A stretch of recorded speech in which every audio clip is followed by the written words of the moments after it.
A lot of you probably heard that this woman, Sarah Jeong, I think you pronounce her name, was just hired by the New York Times editorial pages just the other day.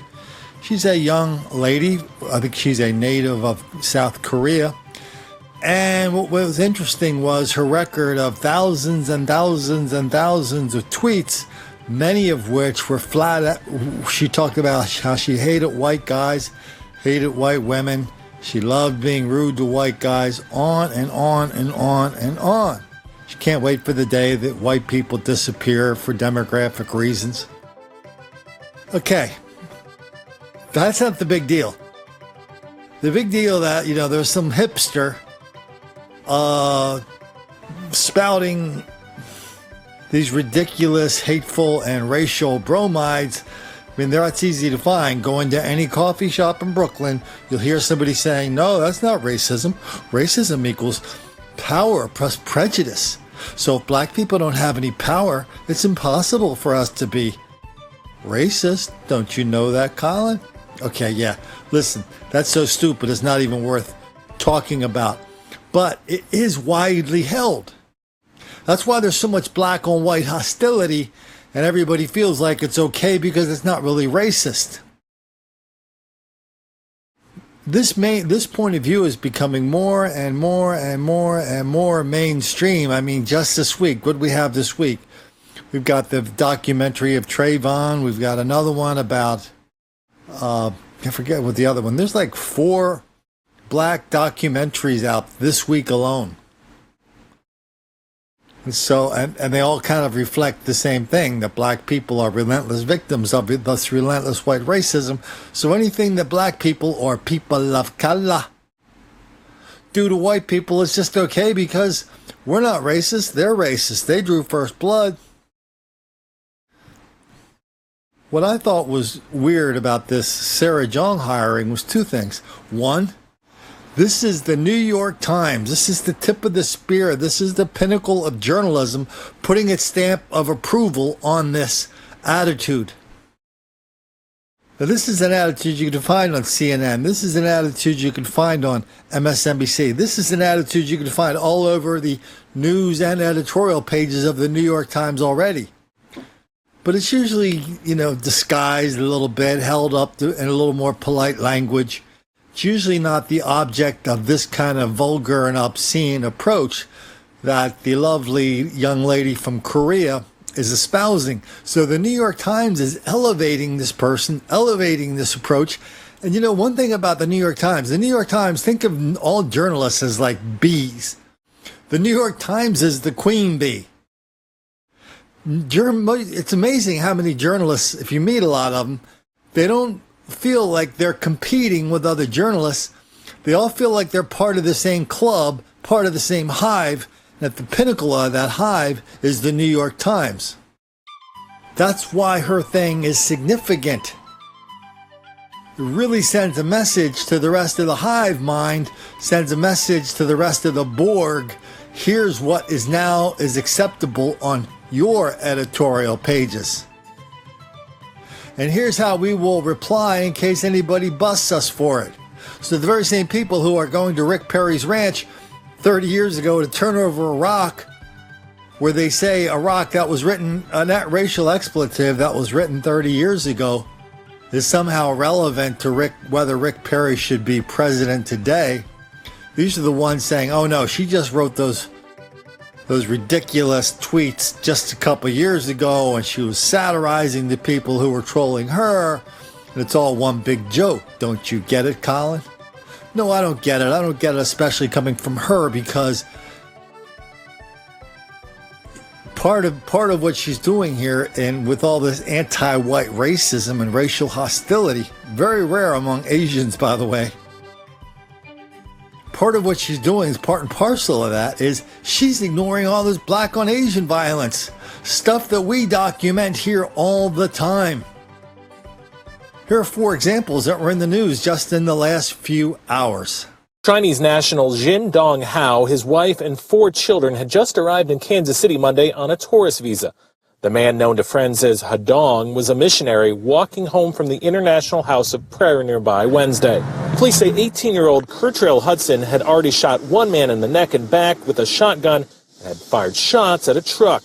The truck's driver spotted Hao and shouted to him. He had warned Xindong, go back, but perhaps in Xindong's lack of English, maybe he didn't know what that guy was saying, and it was so fast that Xindong just came around the corner and was shot by this guy on drugs. Police believe Hudson was high on PCP. News of his death spread quickly in the Chinese-American community and to the church that he had just visited. We usually consider Kansas City a pretty safe place to live. That's why we choose here to raise a family. Also, we were deeply saddened by the tragedy. We're grieving deeply here at the International House of Prayer for his family. Now attention is turning to the wife and 4 children he leaves behind, the oldest, 8, who loved to fish with his dad, and today was left wondering who will take him now. In the future, we try our best to take care of this family during this hard time. And I know his wife and kids and others that know him and love him will see how God will provide for this family with Xindong's loss. Here's what a Christian family from China looks like. Here's what their killer looks like. Can't help but think the wrong person is dead. From Kansas City, where a minister shot by a black guy and everybody just shrugged their shoulders and go, well, it's PCP, so we don't have to worry about anything bigger than that. What about all the other examples of black violence, black on Asian, black on white violence in Kansas City? Stuff you can find every day of the week near the Country Club Plaza. Stuff that we have documented here on many occasions. Everybody there doing PCP? Okay, from Kansas City, why don't we go out to the San Francisco Bay Area, where a Chinese lady is in the parking lot. Good Lord, there's so much stuff going on in parking lots. Wow. Chinese lady in a parking lot. 2 of the fellas and their lovely lady comes up, steal her purse, knock her down, run her over with the car. All the time, this one bystander taking a video, she keeps asking, should I call the cops? Should I call the cops? Wow, I thought that was our line. To call or not to call. So watch this video. We don't really see that much on the video, but luckily we have lots of stuff on Twitter and other accounts. I mean, should they have called the cops on those 3 people for picking on that old Chinese lady? Just by luck they didn't kill her. Stop! Hold up. Do I need to call the cops? Hey, if you have nothing to hide, what are you running for? Stop! Oh my gosh. Hey, why don't we head over to Manhattan? Another black on Asian episode that is the only reason this Asian person's not dead is because he got lucky. We're hearing tonight for the first time from the man pushed onto the subway tracks by a thug he never met, a man who he accidentally bumped into. He thought he would die down there, that's what he said, on a subway track in Grand Central Terminal. But then, Good Samaritan suddenly stepped in. Now, as cops look for the attacker, the victim, talking to our Jim Dolan. Oh my God, shock. Yes, I see him. Yes, I see him. Yeah. Again, I don't know how these people, they want to kill, His arm around his son and still scraped up from his Monday morning brush with death, Dai Kang had to hold back tears when he saw the picture of the man who he says tried to kill him. You never know. This guy had something inside the bag because he had the one bag in the backside. So how I know is he had the gun or knife? Kang was headed to work, waiting for a 6 train at Grand Central when he bumped into another strap hanger there. He didn't think much of it until the same man, he says it was this man, bumped into him again. He watched me and I scared. And he said, you wanna die? Oops. So I said, you know what, please, I don't want to see your face, get out of here. So, and this time, I turned my back. That turned out to be a mistake. The man pushed Kang onto the tracks. I think this is the last day of my life. Kang says he didn't know if he was going to get hit by a train or get electrocuted. And then he heard a voice. I hear somebody say, please, give me your hand, give me your hand. So I look in the off, so somebody two guys with American citizen people.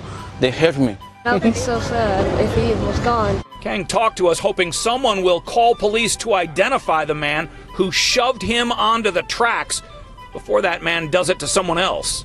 And we try to stay in the U.S., but what the hell, I saw somebody sent this to me from Toronto. One of the lovely ladies attacking, beating, robbing a Filipino lady on their subway up there. Nobody thinks that's unusual. Nobody thinks it's a big deal. I would love to hear Sarah Wong talk about this black on Asian violence, what it means, if anything. I would love to hear her talk about how easy or difficult it would be for an American journalist to go to Korea and start telling the Koreans how much they suck and how much they should all disappear under the weight of mass immigration coming into their country. Do they put up with that stuff in Korea? Or would they pretty much tell you to get the hell out of there without a care in the world about what black kids got angry?